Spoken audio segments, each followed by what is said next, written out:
umuntu ashobora kuva ku isi akibagirana, isura bakaba batakiyibuka, ariko ibyo yasize akoze nicyo kintu gituma abantu benshi bamuhoza mu ntekerezo ndetse no mu mitwe yabo, mu mateka akandikwa mu bitabo bitandukanye. Isi yose ikagura ibitabo ishaka kumenya uwo muntu uwo ari we bitewe n'ibintu aba yaragiye akora. Buri umwe wese azana revolution mu byo akora, mu mashuri atandukanye ndetse n'ahandi, bagasigara bamwiga bitewe n'ibintu aba yaragiye akora. Buri umwe wese ukunda igihugu cye aba ashaka yuko cyahinduka paradizo mu buryo bwiza, ibitagenda neza akabishyira ku murongo, igihugu cye kikaba paradizo, amahanga yose akaza kureba icyo gihugu bitewe n'ibyiza biba bikigize. Buri gihugu cyose gifite amateka yacyo, kandi n'abantu bagiye babaho muri ibyo bihugu baba bafite amateka yihariye bagiye bakorera icyo gihugu. Hari abantu bamwe na bamwe baba baremeye gutanga ubuzima bwabo kugira ngo igihugu cyabo kimere neza. Mu mateka atandukanye twagiye tubona inyandiko zitandukanye, ariko hari byinshi tutigeze tumenya kuri Kapiteni Thomas Sankara. Thomas Sankara yavutse ku itariki 21 Ugushyingo mu mwaka w'1949. Thomas Sankara yaje kwitaba Imana ku itariki 15 Ukwakira mu mwaka w'1987.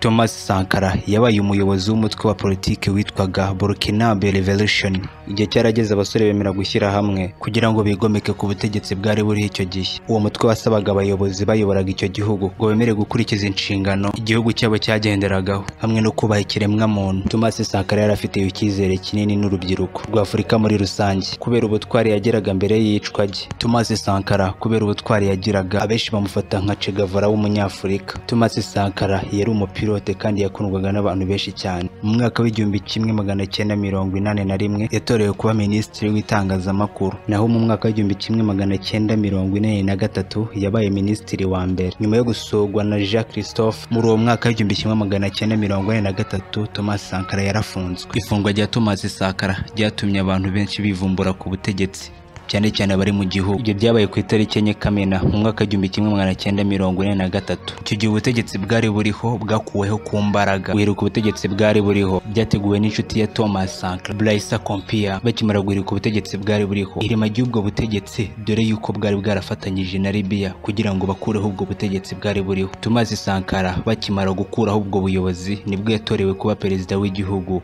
ku myaka 33 y'amavuko. Thomas Sankara yibonagamo ibikorwa by'impinduka muri we Revolution. Thomas Sankara yakundaga amatware ya Cuba ndetse n'imitegekere y'umwe mu bakuru b'ingabo za Ghana. Thomas Sankara ari ku mwanya w'ubuperezida yashyigikiye ishyaka ry'Abademocratic. Ikindi cyagaragaye ku butegetsi bwa Thomas Sankara ni umubare munini w'abagore mu butegetsi. Thomas Sankara dore ko yifuzaga yuko abagore bazamuka. Ubutegetsi bwa Thomas Sankara yangaga umuntu washakaga umugore urenze umwe. Ikindi nanone cyari kizwi ku butegetsi bwa Thomas Sankara harimo kurwanya ruswa. Yanashyigikiraga Afurika kugira ngo itaba ubutayu, ahubwo agashishikariza abaturage be gutera ibiti, kwita ku buzima bwiza bw'abaturage. Thomas Sankara nibyo yahaga agaciro.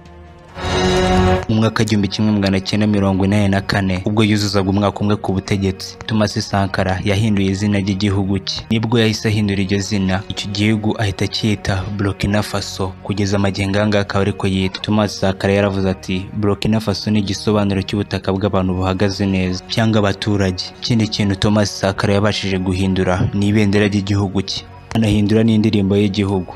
Ku itariki 15 Ukwakira mu mwaka w'1947 Thomas Sankara yakuye ku butegetsi arashwe, akugwaho n'inshuti ye magara Blaise Compaoré. Imbere y'uko yicwa, Thomas Sankara yabwiye abantu bati, yavuze amagambo akomeye. Yaravuze ati abashaka impinduka n'abantu bashobora kwicwa, atari ko ntushobora kwica ibitekerezo byabo.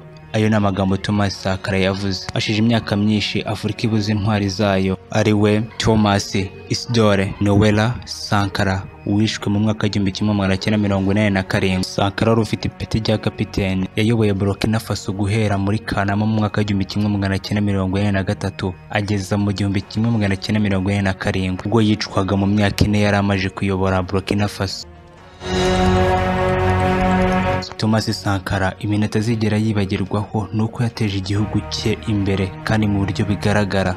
Uruhare rwa Thomas Sankara mu guhindura Burkina Faso. Tariki ya 4 Kanama mwaka 1944, imyaka itari mike gihindutse Burkina Faso. Icyo gihugu cyahawe izina na Thomas Sankara, umugabo wamenyekanye cyane muri Afurika. Ibitekerezo bye byafashije benshi mu mpinduka zidasanzwe. Thomas Isidore Sankara avukiye ahitwa Yako muri Burkina Faso, mu gace kari gatuwe n'abayoboke b'idini rya Islam. Yavutse ku itariki 21 mu mwaka 1949. Thomas Sankara ni umuhungu wa Margaret Sankara, yapfuye ku itariki 6 Werurwe mu mwaka 2000. Samo Joseph Sankara wavutse mu mwaka 1919 yitaba Imana mu mwaka 2006. Ise wa Thomas Sankara yari n'umujandarume. Ababyeyi ba Thomas Sankara basengeraga mu idini rya Katolike. Ise wa Thomas Sankara yarwanye mu gisirikare cy'Ubufaransa mu ntambara ya kabiri y'isi, nyuma zo gutabwa muri yombi n'ingabo z'Abanazi. Umuryango wa Thomas Sankara wifuzaga ko yaba umupadiri ariko ntibyashobotse.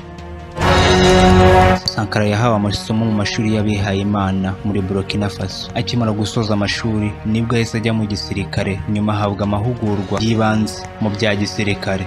Thomas Sankara ubwo ari mu mashuri yisumbuye mu mwaka 1966 ku myaka 19 yonyine gusa. Sankara yinjiye igisirikare neza, maze umwaka umwe mu gisirikare yoherejwe muri Madagascar, amahugurwa y'abasirikare bakuru officier. Ayo mahugurwa yabereye ahitwa Ansilambe. Henry Zongo na Jean Baptiste Bokale Ligane nabo nicyo gihe batawe muri yombi, bituma habaho imyigaragambyo. Thomas Sankara akaba yarabashije kwirebera abari bigumuye kuri guverinoma ya Philibert Tsiranana mu mwaka 1971 n'umwaka 1972 muri Madagascar. Icyo gihe Sankara yabashije gusoma ibitabo Karl Marx na Vladimir Lenin. Ibyo bitabo Thomas Sankara yasomye, ibitekerezo yakuyemo bikaba byaramuyoboye muri politike yakoze mu buzima bwe bwose. Thomas Sankara yagarutse mu gihugu cye mu mwaka 1972. Ahagana mu mwaka 1974 Thomas Sankara yarwanye intambara y'impaka hagati ya Burkina Faso na Mali. Thomas Sankara yahabereye ikirangirire kubera ubunararibonye. Yagaragaje urugamba rwari rubashyamiranyije na Mali, ariko nyuma y'umwaka umwe yavuye mu by'intambara, nyuma yo gusanga nta shingiro bifite, ahubwo atangira gutekereza kuri politike yo kwihangana. Usibye n'ubwo yaragiye kuba muri politike yihangana, Thomas Sankara yari umuntu wicisha bugufi. Thomas Sankara si umuntu wipasaga ibirenze, ahubwo Thomas Sankara yari umuntu wicishaga bugufi, dore ko yanagendaga kuri moto. Abantu benshi bakamubonamo ko ari umuntu uciye bugufi muri rubanda.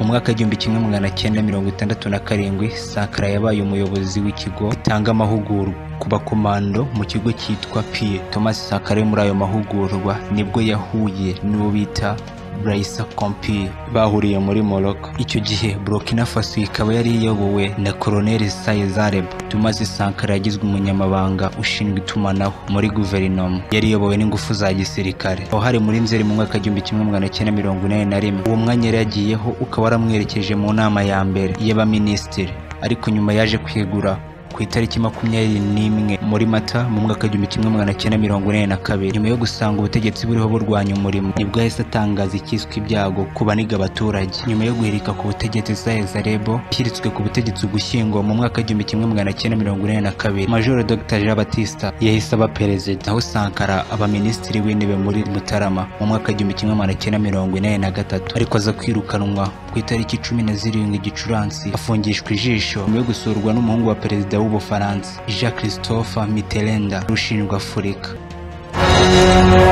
Amagambo ye bwite mu mwaka 1944 Sankara yagize ati: "Impindura amatwara muri Burkina Faso ishingiye ku bunararibonye bwa muntu, uhereye ku ihumeka rya muntu n'ikiremwa muntu." Thomas Sankara yavuze ati: "Turashaka kuba baragwa b'impinduka z'isi n'intambara zose zo kubohora ibihugu bikiri mu nzira z'amajyambere." Amagambo ye ati: "Twakuye impindura amatwara mu Banyamerika." Rongera avuga ati: "Impindura amatwara ku Bufaransa. Izo mpindura amatwara zatwigishije ikiremwa muntu. Impindura amatwara y'ukwakira tumye habaho intsinzi gerwaho n'inzozi z'ubutabera i Paris." Kopi Kadete iteguwe na Blaise Compaoré yanatumye Thomas Sankara aba perezida wa Burkina Faso ku itariki 4 Kamena mu mwaka 1943. Yari afite imyaka 33 y'amavuko. Iyo Kadete yashyigikiwe na Libya icyo gihe yari mu ntambara mu Bufaransa no muri Chad. Sankara yisanze aharanira impindura amatwara, akaba yarafatwaga nk'urugero rwa Fidel Castro, Che Guevara wo muri Cuba, n'umuyobozi w'ingabo wo muri Ghana. Sankara yateje imbere ibitekerezo by'ishyaka ishyaka ry'abandemokarasi zina impinduka ryatangijwe na Thomas Sankara zari zigamije kurwanya ubuhake, ndetse akaba yaranabigaragaje mu mwaka w'1983 ijambo yavuze ku itariki 2 Kanama. Politiki ya Thomas Sankara yari igamije kurwanya ruswa, guteza imbere iterwa ry'amashyamba, kurwanya inzara no kwibanda ku burezi n'ubuzima. Guverinoma iyobowe na Sankara kuweho byinshi byagenerwaga benshi, ubutegetsi bw'amoko burimo guhabwa amaturo no kubakorera. Icyo gihe hahise hajyaho komite ishinzwe kurinda impinduramatwara ndetse zinahabwa intwaro. Tariki ya 4 Kanama mu mwaka w'1944 isabukuru ya mbere Thomas Sankara afashe ubutegetsi, ese yita igihugu izina ahita cyita Burkina Faso, bivuze igihugu cy'abahagaze bemye. Yatangije ibendera rishya, anandika indirimbo nshya y'igihugu. Sankara icyo gihe yagarukaga ku burenganzira bw'abagore, akanagaruka no ku cyorezo cya sida. Thomas Sankara yagize ati, impinduka no kwibohora kw'abagore biraryana. Twavuga uburenganzira bw'igitsina gore, igikorwa kimwe, cyangwa tuvuge impuhwe z'ikiremwa muntu. Thomas Sankara yaravuze ati, ni ikintu cyangombwa gushimangira impinduramatwara. Sankara yaravuze ati, abagore bafite kimwe cya kabiri cy'ikirere. Guteza imbere igitsina gore byari mu ntego ze. Sankara na guverinoma ye yari igizwe umubare munini w'abagore. Thomas Sankara icyo gihe yakuyeho gushingira umugore ku ngufu cyangwa kumushakiraho abandi bagore. Ibyo bikaba byarajyanaga no kubashyira mu myanya yo hejuru, ndetse no kubashishikariza kuva mu rugo ndetse no kuguma mu mashuri, bikabone n'ubwo baba batwite. Thomas Sankara yashyizeho uburyo bwo kuboneza urubyaro, ashishikariza abagabo kujya bajya mu isoko no guteka hagamijwe kubumvisha imirimo y'abagore kwimera. Ikindi kizwi kuri Thomas Sankara ni uko ari we wa mbere muri Afurika warushyize abagore muri guverinoma ndetse no mu gisirikare. Guverinoma ya Sankara niyo ya mbere muri Afurika yagaragaje sida nk'icyorezo gihangayikishije Afurika. Malawi yatangiye gusaba abayobozi ba Afurika kotsa igitutu kuri Sankara. Nuko umunsi umwe kuri Noheli yo mu mwaka w'1945 nuko Burkina Faso ihita yinjira mu ntambara na Mali. Iyo ntambara yamaze iminsi 5 ipfamo abantu bagera ku 100, naho abandi barakomereka. Abenshi bapfuye baguye mu isoko. Indege y'intambara ya Mali yateye ibisasu mu isoko. Ayo makimbirane azwi ku izina ry'intambara yo kuri Noheli muri Burkina Faso. Ikirangantego cya Burkina Faso ku butegetsi bwa Sankara hagati yo mu mwaka w'1944 no mu mwaka w'1987 cyari kigizwe n'agafuni gashamikanye n'imbunda ya AK-47. Icyo kirangantego cyanditswemo amagambo agira ati, gukunda igihugu cyangwa urupfu ruzatsinda. Mu byaranze kwicisha bugufi kwa Sankara, yakunze kugira ibikorwa byiza byanatumye anamenyekana, bituma anavurwa cyane mu bitangazamakuru mpuzamahanga na guverinoma ye. Bimwe muri ibyo bikorwa Thomas Sankara yakoze, Thomas Sankara yagurishije imodoka za Mercedes Benz z'abaminisitiri. Byaranze Sankara nuko yagabanyije imishahara ya bamwe mu bayobozi ba leta bahembwaga neza, ndetse nawe arimo, ndetse nabuze ibyo gukoresha abashoferi ba guverinoma n'amatike y'indege yo mu cyiciro cya mbere. Byaranze Sankara yanasaranganyije ubutaka mu bakene. Icyo gihe umusaruro w'ingano uva ku biro 1,700 kuri hegitari ugera ku biro 3,800 kuri hegitari. Ibyo byatumye igihugu cye gihaza ibiribwa. Ku butegetsi bwa Sankara yarwanyije inkunga z'amahanga. Yavuze amagambo agira ati, ukugaburira aranakuyobora. Mu nama zitandukanye za Afurika yunze ubumwe yakunze kugaruka ku bukoloni bushya bugenda bwinjira muri Afurika bunyuze mu bucukuzi bw'abanyaburayi ndetse n'inkunga. Umugore wa Sankara bamwitaga Mariam Sankara yagize ati, uko aziyereka abaturage be, uko bihesha agaciro ndetse no kwishimira uko bari binyuze mu mbaraga zabo, umuhate, kwiyubaha n'umurimo. Ati, ikindi kitari gisanzwe ku mugabo wanjye ni ukwiyubaha no kuvugisha ukuri. Sankara yafashe ububiko bw'ibiryo byahabwaga abasirikare abihindura iguriro rya buri wese. Iryo ni ryo soko ryabaye supermarket muri Burkina Faso bwa mbere. Thomas Sankara yategetse abakozi ba leta kwitanga umushahara w'ukwezi kumwe konyine. Umushahara yawushyize mu bikorwa bigamije amajyambere y'abaturage be. Yanze gukora air condition mu biro bye bitewe nuko yasangaga ibyo ngibyo ari iby'abaherwe. Nyamara rubanda nyamwinshi ntayo bafite. Perezida yagabanyije umushahara w'ukwezi awugeza ku madolari y'Amerika 450, awugumana mu mutungo we imodoka imwe, amagare 4, gitari 5 na firigo imwe. Thomas Sankara bitewe ko yakundaga gutwara moto, kizeho itsinda ry'abagore ritwara moto ryari mu bashinzwe umutekano we. Sankara yarazwiho gutembera mu mujyi wa Burkina Faso ari mu modoka ye, nta barinzi afite, yambaye imyenda ya gisirikare na pesi. Thomas Sankara yabajijwe impamvu atifuza ko igishushanyo cye gishyirwa ahantu nyabagendwa. Sankara yashubije abantu bari bamubajije, yabasubije muri aya magambo ati, hari miliyoni 7 z'aba Thomas Sankara. Bitewe ko Thomas Sankara yarazi gucuranga gitari, yiyandikaga ku giti cye nk'indirimbo yo kubahiriza igihugu. Human Rights Watch yakunze kuvuga ko Thomas Sankara ahonyora ikiremwa muntu, harimo gutanga ibihano ndengakamere, gufunga abantu mu buryo bwa hato na hato, ndetse no guhotera bamwe batavuga rumwe ku butegetsi. Mu mwaka w'1987 umuryango wa guverinoma guverinoma y'Abongereza Oxfam bagaragaje ihohoterwa n'ifungwa ry'abayobozi b'ishyirahamwe ry'ubucuruzi mu mwaka w'igihumbi kimwe magana cyenda mirongo ine na kane. Abantu barindwi bahoze muri guverinoma n'abaje gufungwa bashinjwa kugambanira ubutegetsi. Abo bantu baze kwicwa nyuma y'urubanza. Muri uwo mwaka kwigaragambya kw'abarimu byatumye abasaga 2500 birukanwa. Kuva ubwo imiryango itegamiye kuri leta yatangiye kubangamirwa ndetse n'ibindi.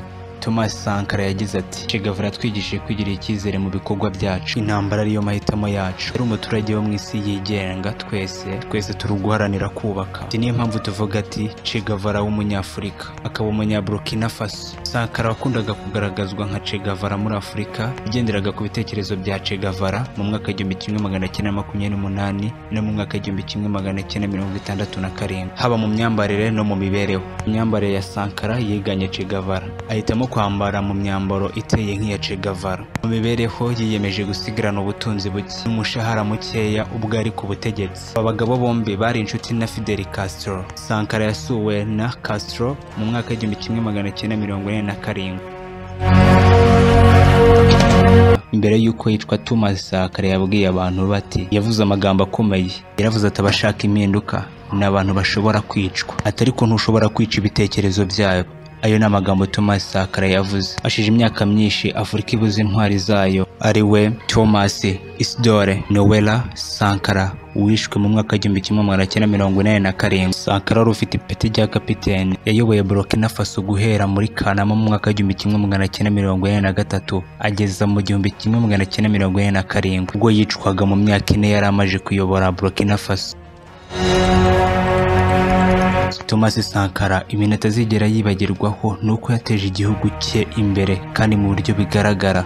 Uruhare rwa Thomas Sankara mu guhindura Burkina Faso tariki ya 4 Kanama mu mwaka 1944, imyaka itari mike gihindutse Burkina Faso. Icyo gihugu cyahawe izina na Thomas Sankara, umugabo wamenyekanye cyane muri Afurika. Ibitekerezo bye byafashije benshi mu mpinduka zidasanzwe.